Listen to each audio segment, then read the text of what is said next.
Hello everyone. अभी एक जो वैकेंसी आई है क्या, बीएसओ का बीएसएससी में, उसमें सबसे बड़ी कंफ्यूजन ये है क्वालिफिकेशन को लेके, जो कौन अप्लाई कर सकता है और कौन अप्लाई नहीं कर सकता है। ठीक है, पॉइंट लिखा गया है, एक लाइन में लिख दिया गया है, बट उसको थोड़ा इलोबरेट करके आप देख लीजिए। सबसे कंफ्यूजन बीटेक वालों का है, जो अप्लाई करेगा कि नहीं, और उसके बाद जो पास कोर्स का है और सब्सिडरी को लेके है, उसको थोड़ा देखेंगे। ठीक है, और उसमें आपको क्लियर हो जाएगी जो हम अप्लाई कर सकते हैं कि नहीं। और इससे पहले टीचर वाला जितने वैकेंसी आए हैं उसमें इसी तरह लिखा गया है, तो उसमें बीटेक वाला जो आईटी वाले थे वो प्रॉपर अप्लाई किए हैं मैथ को लेके, तो इसको आप वैलिड मानेंगे जो हम जो बात बताएंगे। और ये पॉइंट के अकॉर्डिंग मैं बोल रहा हूँ, मैं ऐसा नहीं कुछ एक्स्ट्रा बताने वाला नहीं है। ठीक, और यहाँ पे मेरा मोटिव ये भी नहीं है जो मैं बता दूंगा यहाँ पे मेरा बैच बिक जाएगा। डन। तो आप बात जो है एक्चुअली वो समझिए, ये पता ना चले बाद में जो हमें पता नहीं चला जो मैंने फॉर्म नहीं भरा। चलिए, तो आइए, यहाँ पे पॉइंट दे रखा है। सबसे पहले तो लेवल 7 का जॉब है ये। उसके बाद योग्यता इसमें है शैक्षणिक योग्यता, मान्यता प्राप्त विश्वविद्यालय से अर्थशास्त्र, गणित और सांख्यिकी, मतलब इकोनॉमी, मैथ और स्टैटिक्स से एक में आपका ग्रेजुएशन होना चाहिए। जो ये है उसमें तो कोई डाउट ही नहीं है, ये इस पॉइंट को लेके कोई क्वेश्चन भी नहीं उठ रहा है।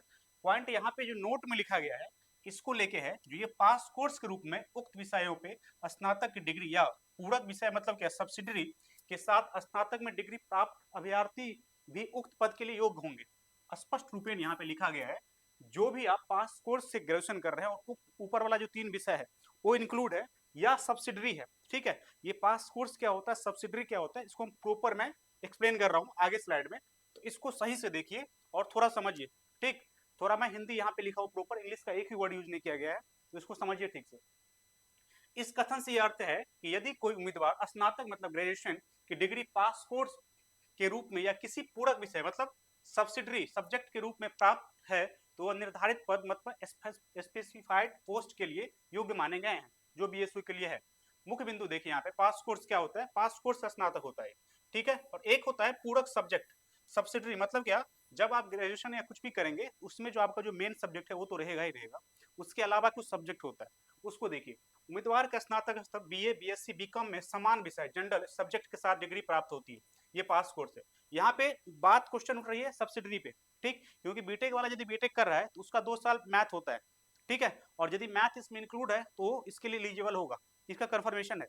अब देखिए सर, यहाँ पे उम्मीदवार ने किसी भी मुख्य विषय मतलब मेजर सब्जेक्ट के साथ सहायक विषय मतलब क्या सब्सिडरी का अध्ययन किया हो, जो डिग्री में हिस्सा है। मतलब डिग्री में हिस्सा क्या है, जो 3 सब्जेक्ट है आपका, इकोनॉमी, स्टैटिक्स और मैथ, यदि वो इंक्लूड है आपका। ठीक, आप 3 साल के लिए किए ग्रेजुएशन की, अगर 2 साल यदि वो सब्जेक्ट पढ़ा, कोई भी बीटेक वाला है उसको 4 सेमेस्टर तक मैथ इंक्लूड रहता है। ठीक, तो 4 सेमेस्टर मतलब 2 साल हो गए, तो इंक्लूड है मैथ, तो वहां पे वो एलिजिबल कंप्लीट है, इसमें ना का कोई गुंजाइश नहीं है अकॉर्डिंग टू इसके पॉइंट जो लिखे गए। बाद में क्या बदल देगा उसका मतलब मैं नहीं समझ सकता, बट अभी जो मेजर पॉइंट यहाँ पे है वही बात को आप समझ सकते हैं। अब ये यहाँ पे उदाहरण एग्जाम्पल ले लीजिए। यदि कोई उम्मीदवार बीए के पास कोर्स स्नातक है तो वो पात्र है, डन है। यदि किसी उम्मीदवार को बीए बीएससी में प्रमुख विषय क्या है, फिजिक्स लेके आपने पीएससी किया, ठीक, और सहायक मतलब सब्सिडरी में मैथ लेके आपके सब्सिडरी किए हैं, तो आप भी एलिजिबल हैं, क्योंकि वहां एलिजिबिलिटी क्या चाहिए, मैथ चाहिए, और क्या चाहिए, इकोनॉमी, और आपका क्या चाहिए, स्टैटिक्स चाहिए। तो मैथ यदि आपका फिजिक्स के साथ है, और ऑलमोस्ट मैक्सिमम केस में यही होता है, यदि केमिस्ट्री और फिजिक्स के साथ कोई भी करा सब्सिडी वो मैथ लेता है, डन है, तो यहाँ पे आप एलिजिबल हैं। और निष्कर्ष लास्ट में, यह शैक्षणिक योग्यता से संबंधित एक शर्त है, जो यह शर्त दर्शाती है कि पास कोर्स या पूरक विषय में साथ स्नातक करने वाले अभ्यर्थी इस पद के लिए आवेदन है।